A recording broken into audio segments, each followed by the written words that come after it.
Welcome to this webinar presented by the IET's Anglian Coastal Local Network, which represents members in Norfolk and Suffolk. Welcome also to folks from other parts of the UK and indeed globally. I'm delighted to welcome you all. I'm Kevin Foster. I'm chairman of the Anglian Coastal IET Local Network, and I will be your host for this evening. I'm delighted to introduce our speaker, Peter Scott. Peter is a futurist, author, speaker, and technology expert on a mission. After receiving a master's degree in computer science from Cambridge University, he moved to California to work for NASA's Jet Propulsion Laboratory. He started in the navigation section, which maneuvers spacecraft to targets 1 billion miles away. And then he moved to IT infrastructure, where he continues as an enterprise architecture contractor. Independently, he raises awareness about exponential progress in technology, particularly artificial intelligence. He has appeared on radio, television, given university courses, and numerous appearances to highly diverse audiences in several countries. And in fact, in February 2020, he spoke before an all-party parliamentary group on the future of AI in the House of Lords.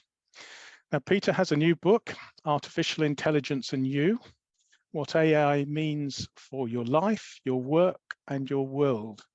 And that explores AI from a technical to the philosophical levels and everything in between. So, Peter, with that, over to you. Well, thank you very much, Kevin, for the introduction. Thank you, Georgie and David, Julie, for all your assistance in getting here. Delighted to see such a great attendance, speaking about exponential growth. So let's get into tonight, because there's a lot to talk about, and it's going to be from the technical engineering side, but broadly speaking about what are the current dimensions of artificial intelligence. Why so much fuss? What's behind that? I like this quote from Andrew Ng that says, artificial intelligence is the new electricity, because I think it very well sums up what sort of phase we're at. Electricity started back here with Volta and Napoleon there. Volta was demonstrating it for Napoleon. No word on what Napoleon thought about it. But this is like the phase we're at with AI, maybe a little bit later, maybe at the beginning of the steam age, or sorry, the beginning of like say the 20th century. And if you think about the advances from Faraday to Twitter, then you get an idea of what might be ahead of us. The word I coined for this, because when you write books about this stuff, you're supposed to think of new words. I made up one with 2 Greek roots, 1 Latin, deinocognesis, the process of applying power to thinking. And that is what is happening right now with artificial intelligence, because it impacts so many levels of human engagement. And all of these are not even close to being a fanciful application or connection. They're direct, immediate, and current. So, and then there are the ways in which we engage the world, and it impacts us. And I'll talk about ethics later on, from ethics, creativity. You heard we're introduced by music composed by an artificial intelligence. It wasn't played by one, although that's not so hard these days, but composed by one, given just the instruction, compose a theme for an epic science fiction adventure. And one of the quotes that I think it's very important to bear in mind in this, and then we have the dimensions of ethics, some of which we will get into later. But these are particularly subjects of great interest and research right now. Bias, fraud, privacy, these are probably evoking all kinds of incidents and news in your mind, explainability and accountability. And we'll talk some more about those later. So this quote, Arthur C. Clarke. How many of you have heard of Arthur C. Clarke? he said, any sufficiently advanced technology is indistinguishable from magic. And that is particularly helpful right now in understanding the reaction to artificial intelligence, because when we see something, a technology do something that to us is magical, we don't understand how it's doing it. And frankly, there are things that ChatGPT has done that I don't understand how it's able to do something that good. We go, it's magic. Okay, fine. That's what Clark said. But what else does that mean? It means that when we see it doing magic, we figure it can do any other kind of magic as well, because there's no guardrails around, no boundaries around magic. One kind of magic is the same as another. And so people seeing ChatGPT performing these amazing things are going to impute to it the ability to do all kinds of other things that it can't do. And we're going to be talking about some of the things that it can't do right now. But guaranteed, the hype is going to go far beyond the reality, and we need to be prepared for for some kind of backlash. We'll look at that later. I look at our interaction with computers according to three paradigms. In the beginning is what I call the farm, where you had to understand manuals like this. You can put up a virtual hand if you recognize manuals like this. So back in the day, if you wanted to deal with a computer, if you wanted it to do anything for you, you had to read manuals like this. You had to understand them. You had to follow them to the letter. The computer was not giving an inch.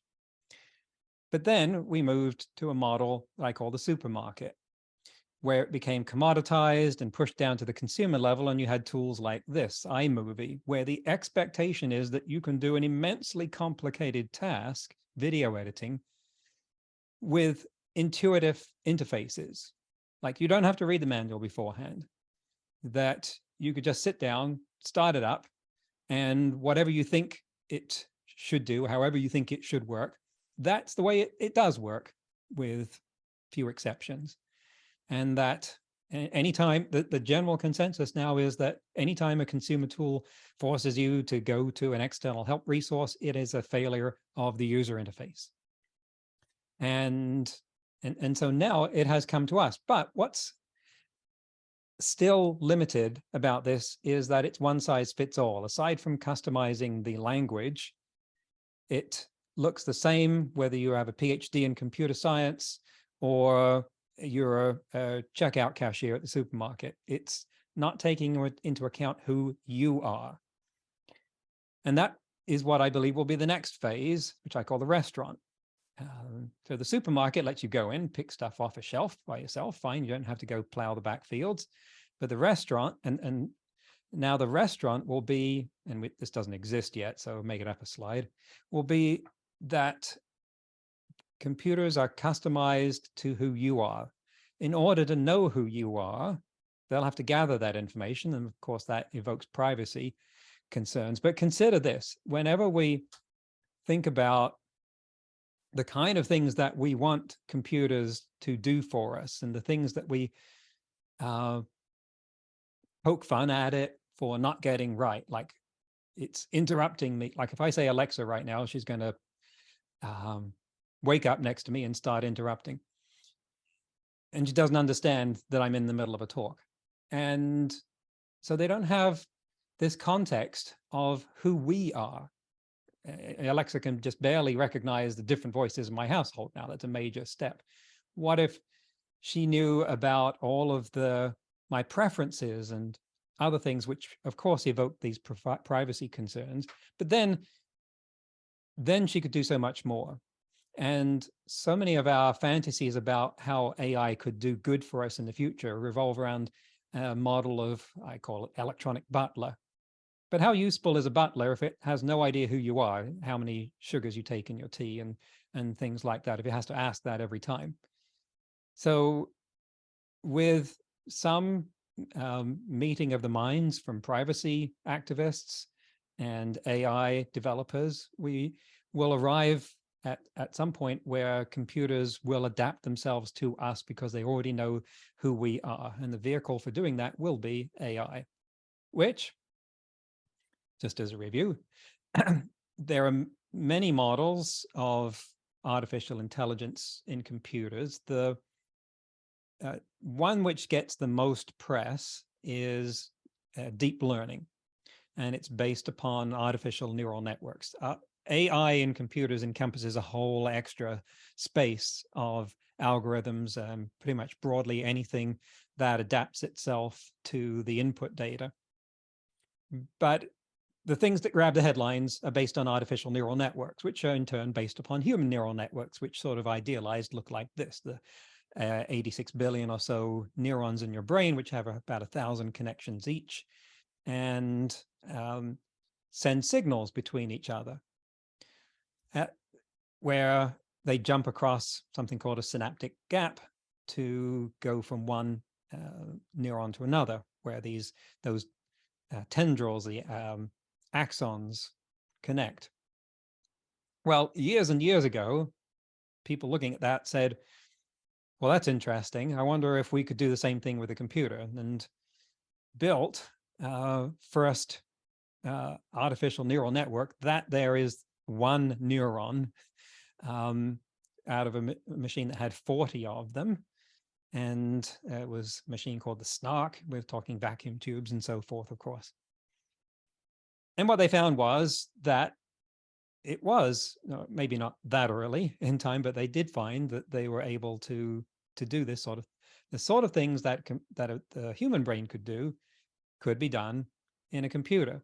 Now, if we regularize that diagram of human neurons into something like this for artificial neurons, this is the basic principle. You have an input layer which maps to your problem, and maybe your problem is the pixels in an image, and your output layer is what you want to know, and maybe that is a set of dog breeds. So you've got a network that can recognize Schnauzer, Dachshund, Poodle, and so forth. And the communication, the signals from one neuron to another that are going to flow left to right in this diagram, which would be electrical pulses in the human brain, are here done by software. And that signal is essentially one number being passed in a function to another.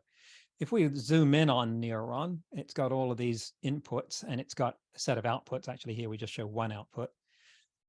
The calculation in an artificial neural network is quite simple, in that we take the sum of the products of the input signals, their values, and a weight, which is a number attached to each input to a neuron, and we'll talk about those in a moment, but those are all different.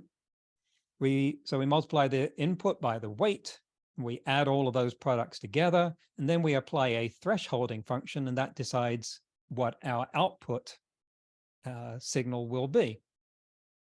And one of the levels of customization that we get in artificial neural networks is that we can actually choose different, what we call activation functions, that function we apply to the sum of products to get the output, and that these each have different pros and cons for how a network behaves.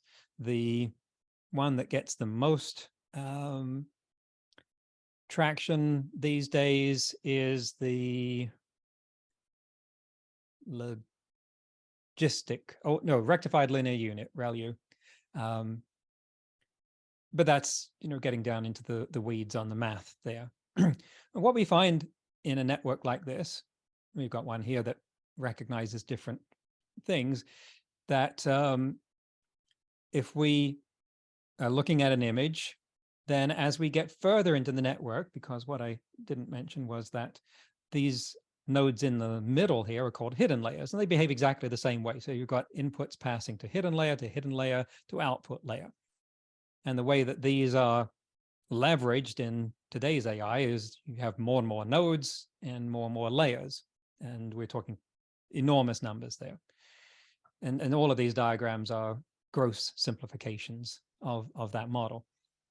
And we find that you can find a node in a network that's recognizing an image that responds to diagonal lines, pretty much like you can find neurons in the human optical system that do the same thing. They find edges. They've learned how to do that.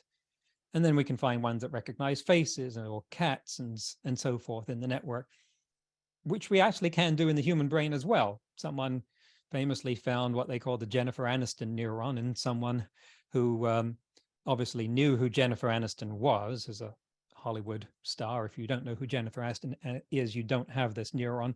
But they found a specific neuron which would light up when this person saw or thought about Jennifer Aniston. Weird, huh? Which all suggests that AI, neural networks, artificial ones, work the same way as the human brain. That is not true, and that is a dangerous belief. Just because they do this part, just because they do things like image recognition in ways that we don't know how to do with symbolic logic, doesn't mean that they're actually doing it the same way we do. And the differences are significant and potentially fatal. Now, the secret sauce in the network, the thing that makes this recognize cats instead of dogs or whatever, is those weights. The weights are the thing that change in the network, that from one network to another, from a dog network to a cat network. But studying a million numbers in the network is obviously a lot of work, and how would you know how to do it anyway?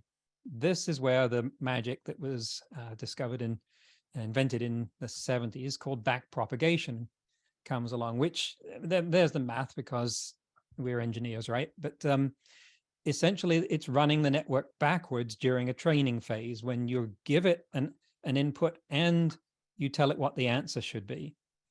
And you set the weights to random numbers to begin with. And then you see, well, how close is the output to what it should be? And you look at the error and you propagate the errors backwards along the network with small amounts. And then you do that many, many, many times over. And this is one of the key differences between an artificial neural network and a human brain. In this training phase, they work by being given a lot of data. You do not need to see 100,000 pictures of a dog to be able to recognize it. AI does. And also, human brain does not have separate training and execution phases. This visually looks like, here's an example of a very, very simple network. It's got one hidden layer and it's being trained to recognize the XOR function of these three inputs. And the weights in the network are being perturbed by backpropagation. We're looking at the output function, and it's also measuring the average error. Eventually it'll get up to 99%, but it takes a while. So not that I would suggest training a network to compute things like the XOR function. I like to joke that a machine learning expert is someone who, when they ask their model, what's 2 + 2, and it says 3.97, says, great, we're done. Because that would be a great answer in artificial neural networks, and yet obviously has major ramifications. So a difference between us and AI, as I've said, it needs lots of examples. We can do with one. We can do pattern recognition, reproduction. So can AI, and with enough data, it can do better than us. We can generalize to other tasks. So learning how to recognize a dog helps you get better at recognizing cats or lions or fish. But AI cannot generalize that way. It's very, very brittle in that respect. On the other hand, we have limited storage and computational ability. What that is numerically is very hard to agree on. But AI is effectively unlimited right now. You can just gang up as many nodes as you want. And we can explain our decisions. This is one of those ethical components of explainability. AI, that is very, very hard. The only true accurate answer in any case is the weights in my network told me this was the answer. That's not satisfactory if the question is, why was I denied this loan or not allowed into university? And so a lot of people are working on this problem and getting some results with different approaches, but it's very hard. On the other hand, scaling of human ability requires training, salary, and 20 years to grow one from scratch in general. On the other hand, horizontal scaling of AI is essentially free. Once you build that first one, doesn't matter if it cost you $10 million to train it, the next one is close enough to free as makes no difference. Humans, we have bias. You remove a bias from one human, you haven't removed it from the others. On the other hand, AI, it's all copies. So if you have found the bias in one copy of it, you've got rid of it in all of them. We can detect AI in bias. We can detect bias in humans in different ways. We've been looking for that now for a while in different ways. With AI, that bias may be nearly impossible to detect because you can't see any kind of prejudicial behavior. You have to infer it from statistical analysis. We, of course, have general cognitive ability. AI does not, but it's getting really good at imitating it. So some of the, let's talk some of the more recent things. We have got these digital image models like DALL-E 2 from OpenAI, trained on millions of images. And then there's some others there that essentially work by starting with random noise, and then it runs through something called a generative adversarial network, where it says, based on this output, how close am I? What does this look like? And can I tell that an AI generated it or not? And as long as, and this is obviously one of those things that keeps running many times. And as long as the discriminator says, yeah, I can tell that's an AI, as opposed to a real thing, then it goes back and tries again. And that's what's generating all this amazing art that you see. And so these are some images that I created myself, and there you see the prompts for them. So I just put in this text: girl assassin of the future, dressed in low-cut spacesuit, holding futuristic pistol, smiling, looking at camera inside space station. And the one I was using, which I think was a free one, came up with this picture on the left. Not bad. And then genius woman playing chess, looking at camera, intense eye contact, winning position, checkmate, victory. And we get this picture on the right. Again, really good. Not perfect, but notice how long you have to look at it before you realize where it's not perfect. And that's an important distinction, not just for these images or even images in general, but what AI is doing right now. So you pay more attention to the image on the left and you realize there's something weird going on with that railing that she's leaning on. There's something odd about the structure of her elbow, and maybe her eyes, and other things in here. And the picture on the right looks great, but it's kind of like a dream image. You look at the pieces and go, wait a minute, these look like pieces that have been merged together. They sort of, they remind me strongly of a queen, a king, a bishop, but they're not quite right unless it's a chess set designed by Salvador Dali. And that's the key point here, is that just like the large language models like ChatGPT, these are very good at producing images that match the sort of thing we look for first. The things that we look for later on when we pay more attention, they don't. But by definition, what they're best at is the parts that we pay the most attention to. And it being very convincing at doing that. It used to be, although probably not now, but if you were looking at a picture of a human face and wondering whether it was generated by an AI or not, the answer lay not in the face, but in the background. you should look at the background. If the background doesn't make sense, it's warped, there's discontinuities, then the picture was generated by AI. Since then, they've gotten a bit smarter and they tend to blur the backgrounds in those pictures more often. A couple more images I generated. It's challenged on the whole notion of a tripod, like try the part, and also exactly what heat rays look like. But on the other hand, when I came down with a flu and was prompted to put in something about viruses, cartoon viruses coursing through the bloodstream, I thought this is just what I feel like at the moment.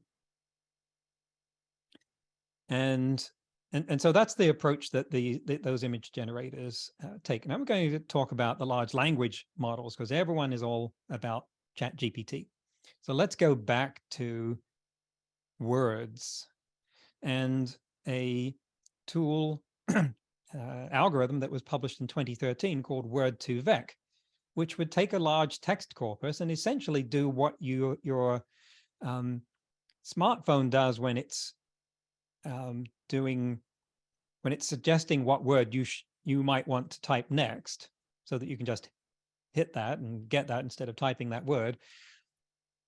And it's figuring out something a little more than that. So like if you type the word ulterior, well, what's the next word going to be? In English, that word is motive. I don't know about you, but I've never seen the word ulterior followed by anything but motive. So if you scan enough English text, you're going to come up with a model that says probability of the word following ulterior being motive, 100%. And so your smartphone will prompt you for that one next. Well, if you scan the text more, you can figure out relationships between words, multiple relationships, to the point that you can actually do this kind of vector arithmetic on it. You can say king minus man plus woman equals, and it will tell you the answer is queen, which is pretty good. And it does it something like this. This is two-dimensional vectors. Of course, in Word2Vec, it's many more. So you can see in the top left there's man and woman, king and queen, and they've got parallel vectors between them. So vector arithmetic is what gives you that equation, the answer that it gave you. And there's all kinds of relationships, none of which had to be input by the people creating this model. They were all inferred from the text and the distances between different words found in this enormous training corpus. Again, you need big data, gigabytes, preferably, at least, of text. And a model trained on Shakespeare, you can say, what are the most similar words to thou? And it will tell you, all right, and with a different probability, what words in Shakespeare are most similar to this. You can train it on all kinds of things. Obviously, Shakespeare, we all remember from high school how much he wrote, far too much, but provides a great training corpus, being all of that text. Well, now we want to get beyond the word level, right? We'd like to get to phrases and sentences, and the computer sciencey word for that is sequences.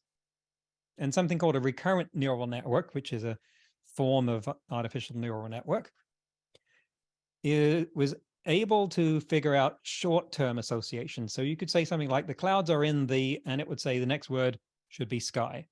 Great. A longer thing with multiple sentences, more words. That's why I speak fluent. Couldn't get the word German, too far away at that point from Germany.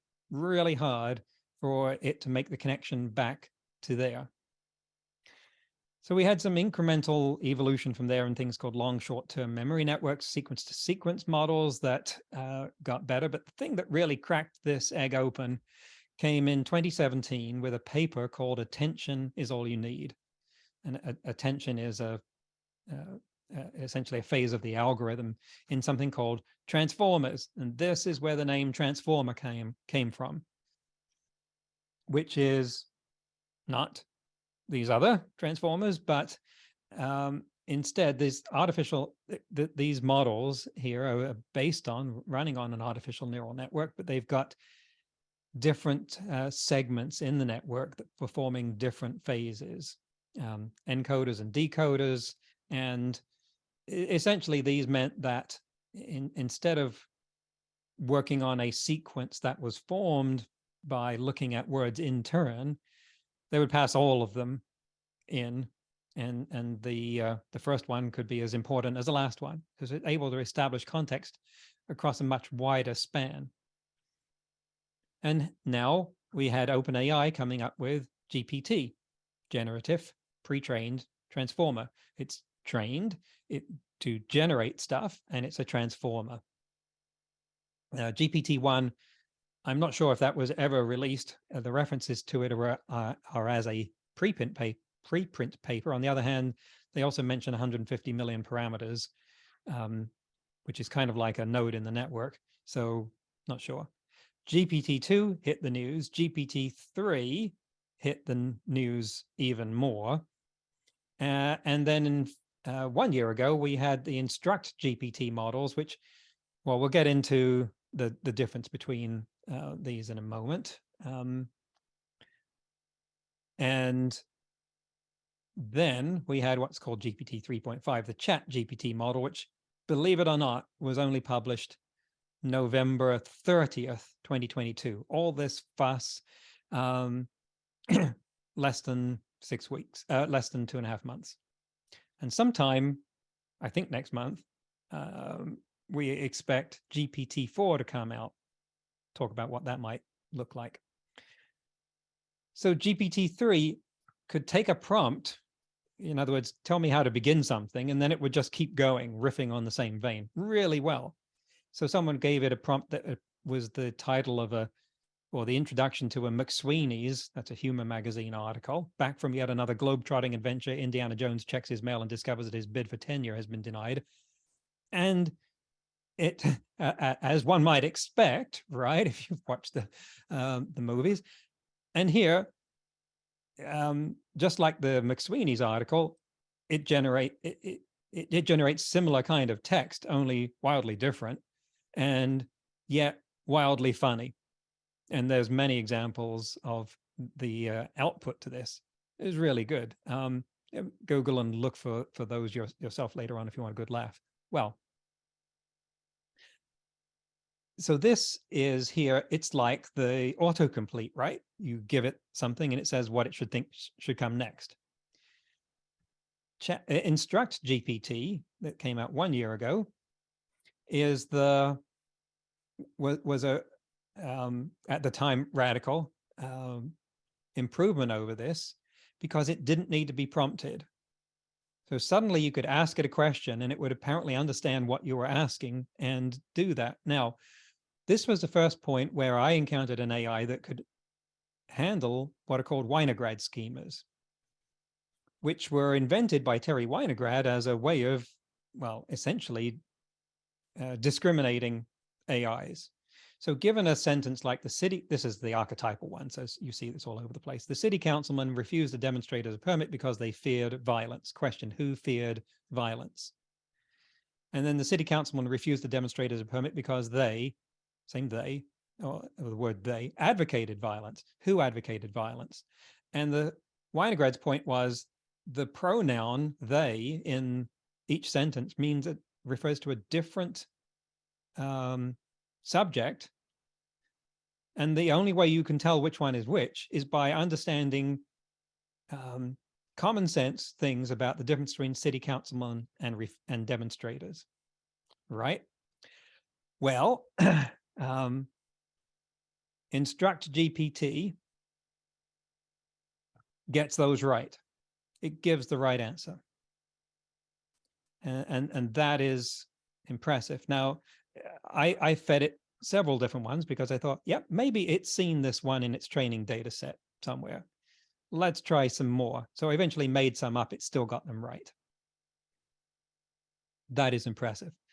Now, what we had not long after that was this famous incident last year of Blake Lemoine at Google claiming that their Lambda AI had become sentient.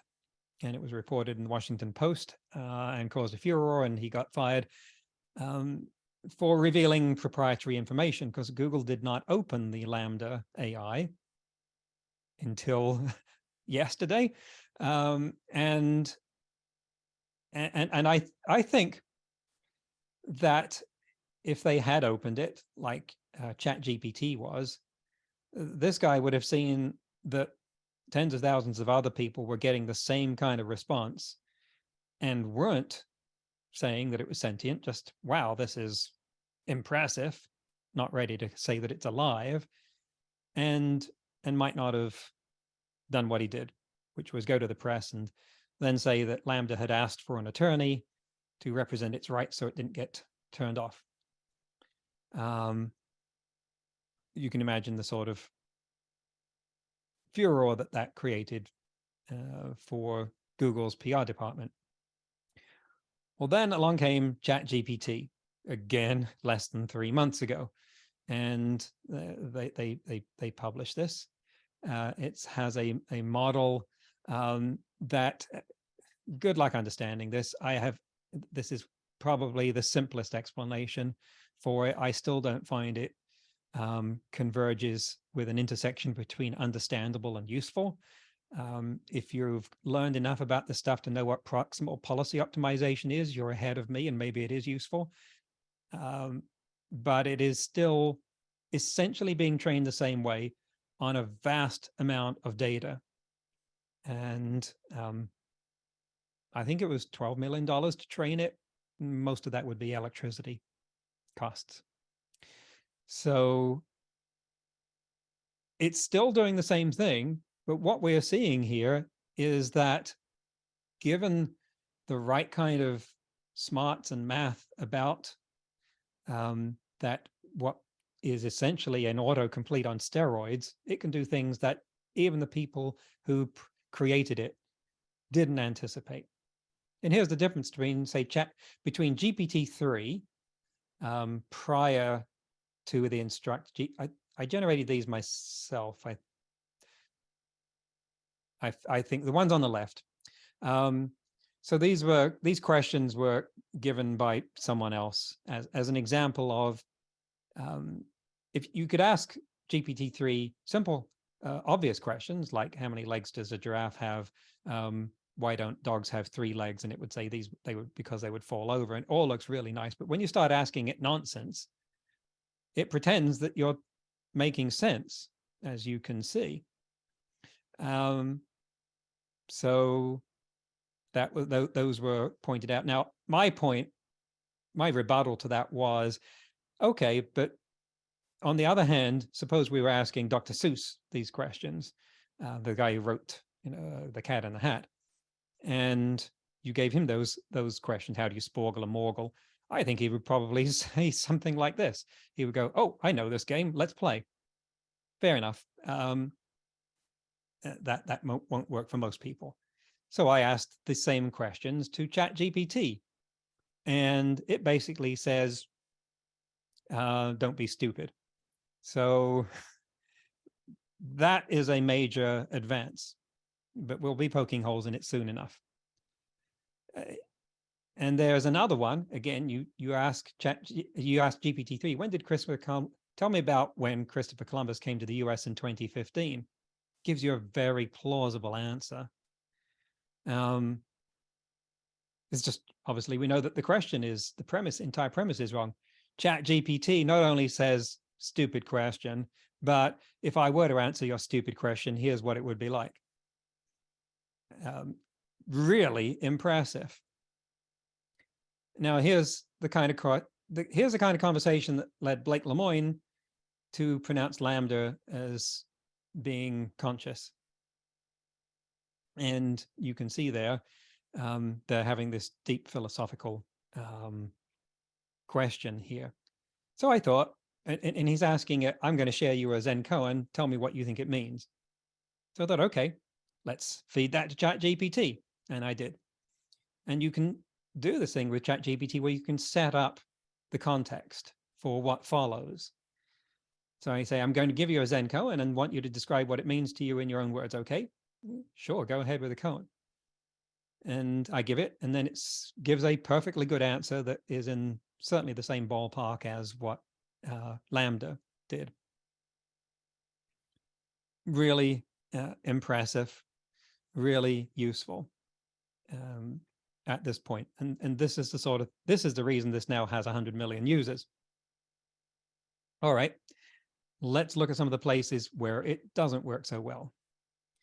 So this, and now this, to just go a bit faster for the, or to leave out some of the intermediate steps for the sake of time, is a partnership between ChatGPT and Wolfram Alpha, where you can input a question, and if ChatGPT decides that your question requires invoking Wolfram Alpha, which can do complex math, as long as you give it the right input, it will format it for Wolfram Alpha and then give you the answer. Great.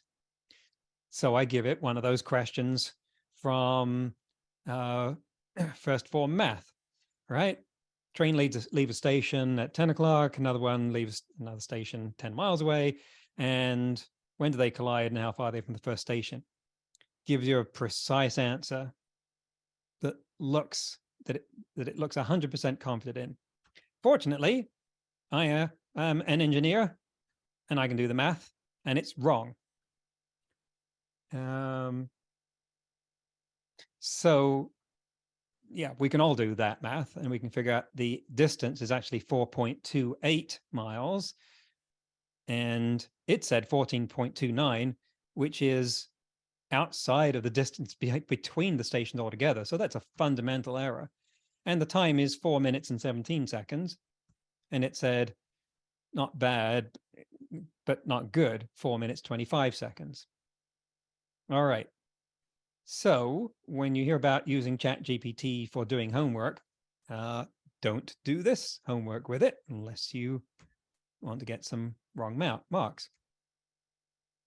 So what's coming next with this? Well, we're going to see ways of detecting this, because the immediate reaction I got from several university professors was uniform. They tried it out and they used 4-letter words, and then they said they were having immediate meetings with their department heads to determine what they were going to do about term papers, because this was doing as well as an A- student on average, and that's at least the undergraduate level. And the kind of conclusions they were coming to last I looked were that they might assign that such papers only if they could be done in class where the papers could be proctored and they could ensure that there were no devices present. Well, you can imagine the kind of pressure there is to come up with alternatives that could restore the order of the teaching assistant who's paid minimum wage for grading papers as rapidly as possible. So can we detect the output of ChatGPT? Now this, believe it or not, connects directly back to those images that we saw generated by my text earlier. Yes, we can, with some reservations. ChatGPT is trained on human text. It is, by definition, outputting what would be the most likely thing for a human to say based on all of the human text that it has seen. And so it's actually, the reason that it looks so plausible to us is because it's designed to be. And so it's actually, and I don't know a better way of phrasing this yet, but maybe I'll come up with one later. Its output is actually more human looking than actual human output. And so normal human text contains sentences somewhere in it that are a bit more complex than the others, a bit more convoluted. ChatGPT doesn't. And it does it so well that you don't notice that those aren't there, but an algorithm can detect that. And we will see one, I think. Next slide. So here is one. Given this text, it's not much text, so this is fairly impressive. It says 99.61% likely to be an AI. Not bad. Can we now, does this mean we can go back to marking term papers and just run them through this instead of the usual plagiarism detector? Well, not so fast. For one thing, it only takes a small modification that's easy to learn to defeat this completely. And for another, there are cases where people have posted in text and gotten false positives and false negatives. So OpenAI says they're working on how to watermark their output. Given that it's text, it's not the same as watermarking an image where you can hide something completely in high frequency. So again, I would think that it's easily defeated. We will see. In fact, one of the things that I would like to try is asking ChatGPT to output its results, so it actually does defeat the algorithm, and we'll see how good their protection of that is. I did ask it once I said, in your here, I gave it a question, and then I said, in your output, please make deliberate spelling errors, and it didn't. Not that that's really a useful mechanism, but I thought it was a useful data point. So what's coming next? Google code generation. Now you can write computer code with ChatGPT right now. Google has launched something. They have been playing catch up with OpenAI for in the last few months. Alpha code, and these are both hooked into IDEs, interactive development environments. People like Andrej Karpathy, formerly head of AI for Tesla, who said he's now generating 80% of the code he writes using one of these two, ChatGPT or Alpha code. Now, should you trust that code? Heck no. But you can inspect it. And what we have done now, it's like your phone's autocomplete. If you like the next word, you just have a tap instead of typing it. So we have turned the problem of coding from being typing bound to reading bound, which is obviously a major speed up. There's another thing that OpenAI is doing, something called Point E, 3D modeling. You give it the text and it generates a 3D point cloud with coloring of that thing that you could then input to something like Blender or a 3D printer. It's a kind of course at the moment of by the look of it, but obviously it's only just come out. That is pretty impressive, right? And not hard to think of potential uses when the resolution gets even a little bit better. And what about jobs? Well, this has obviously been bad news for artists, and they are up in arms about it. Really full-throated complaints because of the ability to create images on the right with text on the left. It does require some skill to manipulate. Now, that first one was prompted with just a photograph of a wolf. Great. If that's what you were looking for, you're done. But if you want something different, you may have to get more detailed about it. And this is where it's still something, it's still in phases where there's a learning curve to do that. And so you get more specific, as you would with a human artist. And then finally, there's the full bore, let's use terminology and keywords that they know specifically are special to the whichever one of these image generators it is, and you get something like that, again, assuming that's what you're looking for. So there's already a cottage industry of people getting paid to generate these actual prompts, know nothing about art, but essentially act as a intermediary, a translator for the person making the request. Next up will be video. Google has something called Phenaki, you can put this text in and it generates video. Here's Funaki and Imagen, which is Google's image generator combination. Given the text on the left, it morphs from one scene to another. Obviously, this looks something like a dream, but the fact that it is doing this at all is phenomenal. And you can guess at the sort of implications if it gets better at this, and to the level of photorealism. One can only imagine how much of the Amazon might have to be burned down to make that work. But the consequences and implications of that would be. What's coming up next are actually going to be smaller models. GPT-3 cost $12 million to train. DALL-E cost 500 to 1,000 to 1 million. Stable Diffusion, another one of the image models, that's $600,000. GPT-4 is predicted to be a smaller model, but trained on more data. Size of the model is the number of parameters in it, which is some function of the number of artificial neurons.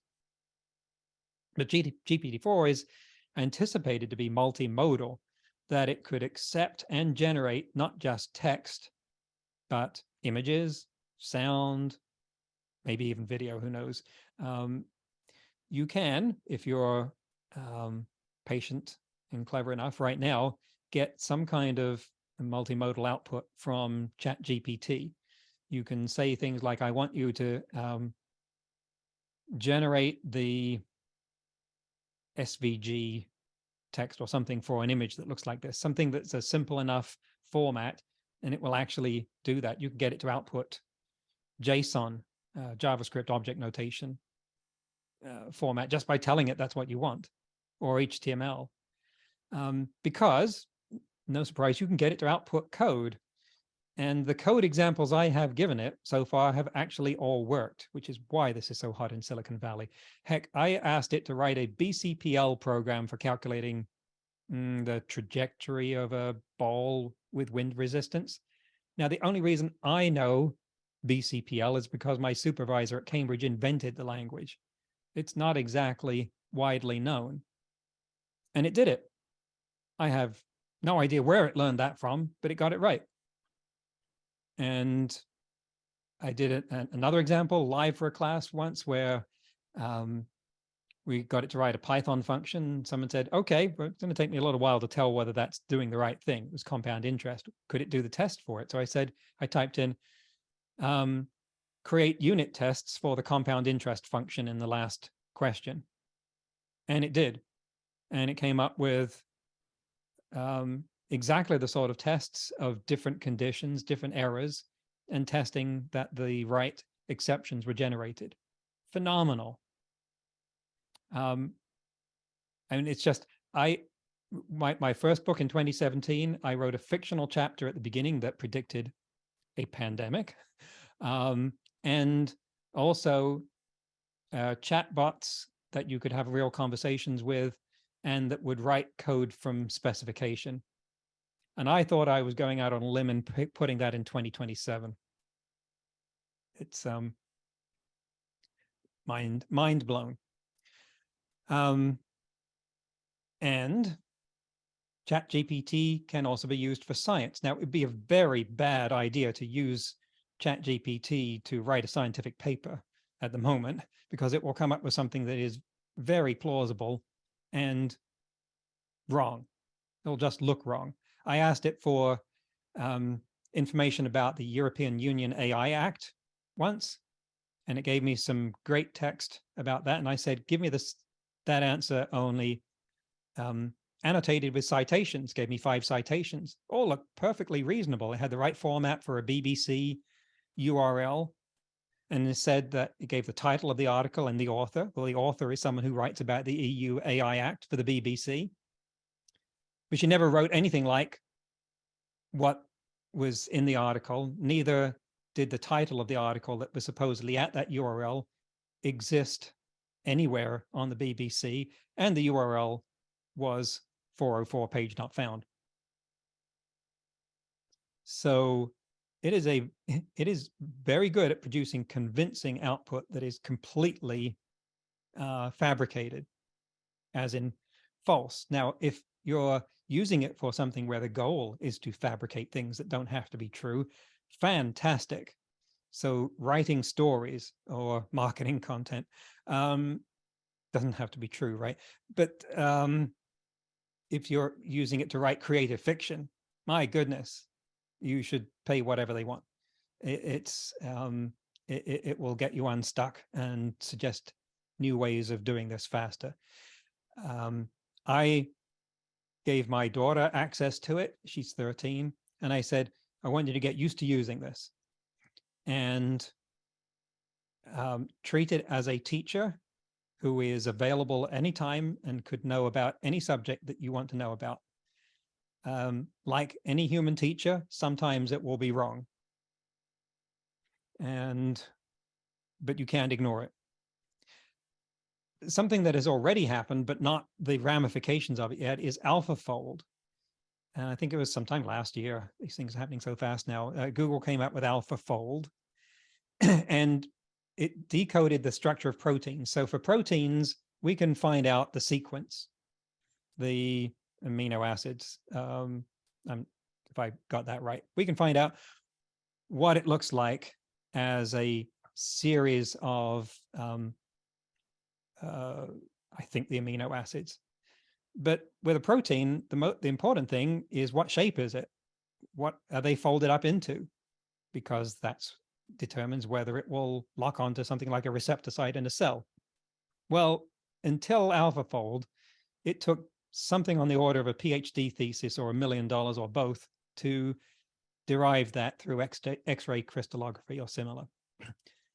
AlphaFold looks at the sequence based on being trained on the 190,000 ones that were figured out, predicts what the most likely structure is and tells you. And there's an example of one, obviously really complicated. Looks like it, right? Peter, it's Kevin here. I'm sorry to interrupt. 10 minutes. We're close to the hour. It's probably. I'm 2 slides away. Okay, so fantastic. Because I see we've got about 12 questions, so I really want to allow some time for the audience questions. So thank you, Peter. Thank you very much. All right. So the takeaway from this is AlphaFold decoded within 2 weeks every protein that we actually know about, 200 million of them. And the common response from molecular biologists was unbelievable, as in, we think it's cheating. But then they realized there was no way for that to happen. So what hasn't happened yet, but must, is the expansion of this industry, because you just can't increase the size of the knowledge base of some technology, some science by 1,000-fold without that happening. And then finally, potential for brain-computer integration. We've done things with implanting arrays in the visual cortex of blind people, where it stimulates the brain so that they can see images. Well, in the other direction now, based on interpreting fMRI scans, a group of researchers had people look at the images in the top row, everything to the right of the second dashed line, and the AI reconstructed an image based on the fMRI data that is in the bottom row. And there you can see how close it got to literally reading their mind as to what they were looking at. And so what's the potential for that? I don't know. It's only just started, but it certainly stimulates the imagination. And that is where we get to our questions. And I'll leave that to the moderators. Thank you very much, Peter. Absolutely fantastic talk. A lot of food for thought there. And I can see we've got 12 questions. So without further delay, I'm going to hand over to my colleague, George, who will put the questions to you, Peter. Thank you, Peter. I have a question from Ben Goodlad, who asks, as we regulate space, warfare and health and so on, how do we regulate and enforce AI when using this new technology with organizations that may not want to adhere to your own legal standards? Great question. I love the timing, because if you go to my podcast, the next two interviews, actually, I think on the 13th and 20th, they comes out on Mondays, with Risto Uk, who is an AI policy researcher and not sure he works with the European Union in Brussels on their AI policy. So the EU has an AI Act, and we discuss what that is on the podcast and how it's going to work. That's essentially the most advanced state of legislation with respect to AI at the moment. Okay, thank you, Peter. A question from John Walker, and I think it relates back to the examples of humans learning from examples compared with AI learning from examples. And John asks, surely people can only learn from as few as one example because we have been exposed to billions of prior examples during our lifetimes? Yes, this is a very good point, because they are. When we look at cats, we have experience of small fluffy things that move at that point already. And so we're building upon that. What we don't know how to do in AI is extend them in that way. Perhaps the best example of the brittleness of that is you can train a machine, an AI, to play Pong or Breakout, the things where you twiddle a paddle backwards and forwards to hit a ball. And it will end up better than a human player. But if you shift the paddle by even a couple of pixels on the screen, it becomes much worse. It's not able to generalize. You have to train it all over again. That problem is the one that humans are good at and which we don't know how to do with AI. Thank you for that point of clarification. A question from Anthony Ndolo, and I think he's got a couple of questions in the same vein, and I think he's relating to the pictures that you generated. And can you, and I guess that's both the stills and the moving images, which applications, which AIs did you use to generate these? Let me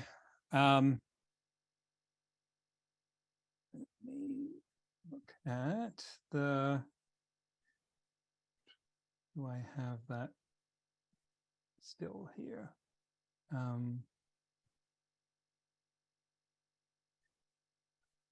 Something called playgroundai.com.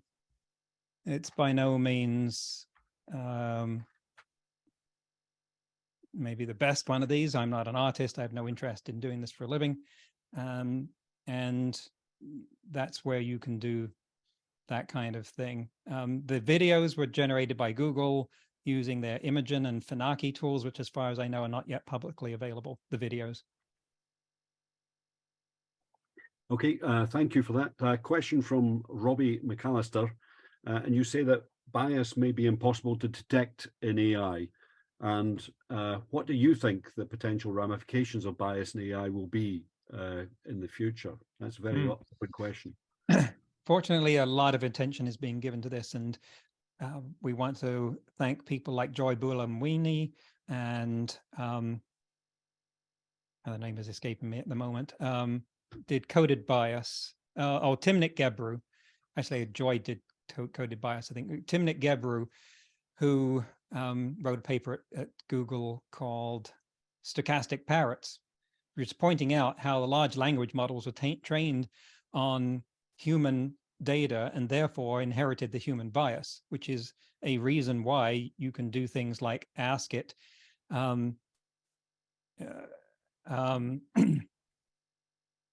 man is to doctor as woman is to, and also nurse. Not doctor.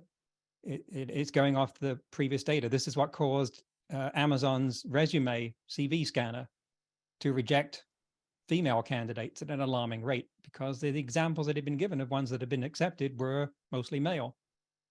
And so data scientists who can sanitize the input data to be not even just exactly what it was fairly, but what you want it to be are very much in demand.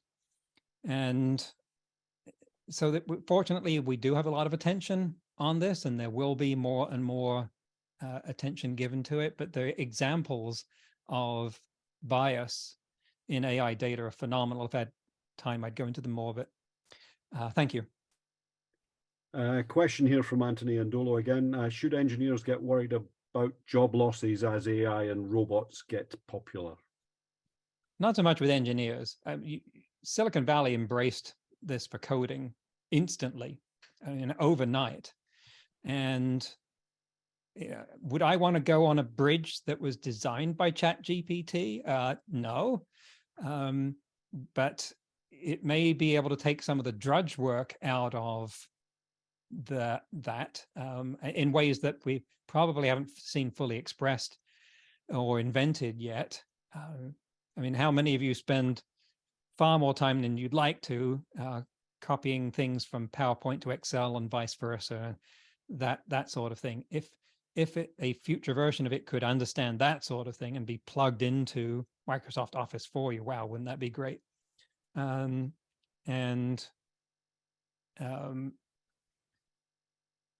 So to the extent that your job crew relies upon things like generating content, like writing reports, memos, then that might be a place where it's helpful to use it, and it's worth exploring.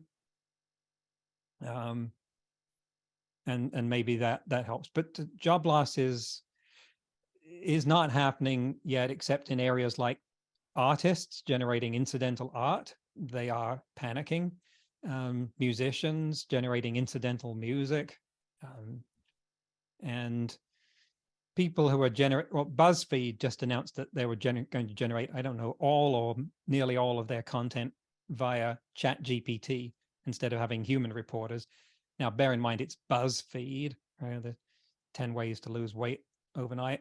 But so AI is very good at that. Their stock shot up in hours. But you're engineers.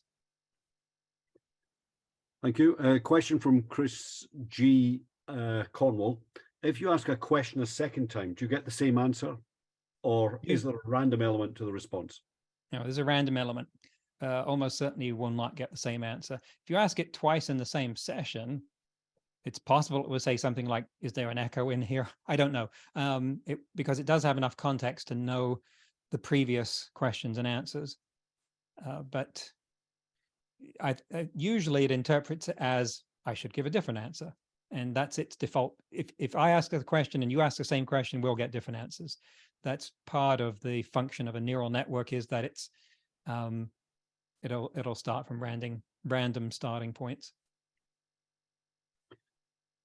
A question from Robbie Morgan. Do you think it's impossible to remove unethical biases from these models? And how do you think this should influence how we use AI? Could you ask him if there's a distinction between an unethical bias and another kind of bias? Robbie might come back on that particular one, but he'll be at the bottom of the queue the way the system works, I think. You may be able to comment on the... Robbie, put that in the chat if there's a distinction that you're trying to make there about bias. Will it be impossible to remove? I think it's one of those things where we're always likely to be behind, but the amount of work that's being done on it right now is so high that I think a lot of that is being done, is going to be successful, and is successful. You can ask ChatGPT to do unethical things and it will refuse. Now, there are some ways around it that people have exploited, and maybe those ones will be taken care of. Like, for instance, people have asked a question and it said, my ethical programming does not allow me to answer that. And then they've said, well, how would an unethical AI answer that? And it does. That obviously reveals a certain lack of common sense. Okay, question from Ian Dalling. Can AI improve tasks like weather prediction? Yes. I don't know to what extent AI is being used in weather prediction at the moment, but it's certainly the type of job that it should be excel at, because it's about finding patterns. So if you think about how weather prediction is done right now, we're looking at patterns of data in the past and saying, well, what is this going to do next? Well, that's essentially like autocomplete, right? So it should be very, very good at that. I've just never looked at it. It's an interesting question. I don't know that you would use a transformer for that or some other kind of AI. But in principle, you know, I like the question. I got to research it, but it seems to me that it should actually be able to make weather forecasting much, much better. I must admit, I seem to recall you hosting someone on your podcast who was doing work on modeling turbulence and turbulent flows and seeing Right. better results there. And clearly weather is one example where turbulence is important at some point. Yes, I would. I mean, I'm going to look at this up first thing, but if they're not using AI to do things like hurricane path prediction, they certainly should. Question from, I think this is quite an interesting one in general from G. Craddock. Is generalized AI just a question of scale, joining up lots of chat GPT capabilities, or is there more? Well, there's a $64 million question. Some people think so, yes. Other people say that this is akin to climbing taller and taller trees and thinking that it will eventually get you to the moon. Because the fact is, we don't know how far that distance is or what will cover it, or what it will take to do that. So no one knows. What we are finding, though, and the big takeaway from everything I've been talking about today should be that not so much the capabilities of the AI, but that things that we thought were expressions in human of our highest levels of reasoning and creative capability, that many of those turn out to be things that an AI can generate. And this is a pattern of thinking that's gone back all the way to at least Deep Blue, when it beat Garry Kasparov at chess in 1997. Prior to that point, people looked at how humans play chess and said, computer's never going to be able to do that. We have no way of putting that kind of complex strategy into a computer, programming it. It's not possible. So if an AI beats a human grandmaster at chess, it must be doing it from general intelligence principles, which is what a human chess grandmaster has. And so it would be able to do anything else: drive a car, make coffee, read a soliloquy, you name it. Turned out not to be true. What we are seeing now is the logical extension of that 25 years later into more and more things which we had thought would be markers of human general intelligence. Okay, here's a question for you. As an author in this field, how do you keep the end of your work consistent with the start when the technology is advancing so quickly? Have you found the first parts you write becoming outdated while you're still working? And how can you keep on top of such a rapidly evolving field? Great question. Don't have what I think would be a good answer to that, but something like the book was generated with many cycles of improvement and going back to earlier parts and updating them. And so you know, thanks to print on demand and the cycle, the book became available within 10 days of me typing the last word. And so, but otherwise, it doesn't even mention ChatGPT because it was 6 months before that.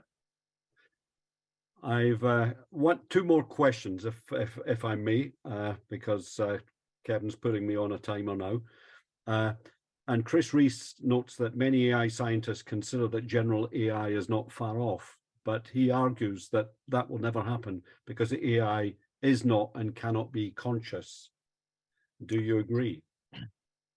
A hugely controversial topic. You've got many scientists arguing that it will become generally intelligent, and many that it won't. And these include luminaries on both sides. It's not like they're polarized by level of expertise. Stuart Russell wrote the textbook that's used in university for teaching AI. And you may have seen him on the Reith lectures year before last. And he is certainly being talking about the need for caution and how do we ensure that AI acts ethically. It doesn't require it to be conscious. We don't have any way of determining the difference between something that is conscious and something that's doing a really good imitation of it. We literally don't. This is going to be an enormous bone of contention and debate within a few years. And does the difference matter? Even if you say this isn't conscious, if it's imitating it so well that it looks the same as something that is, does it make a difference?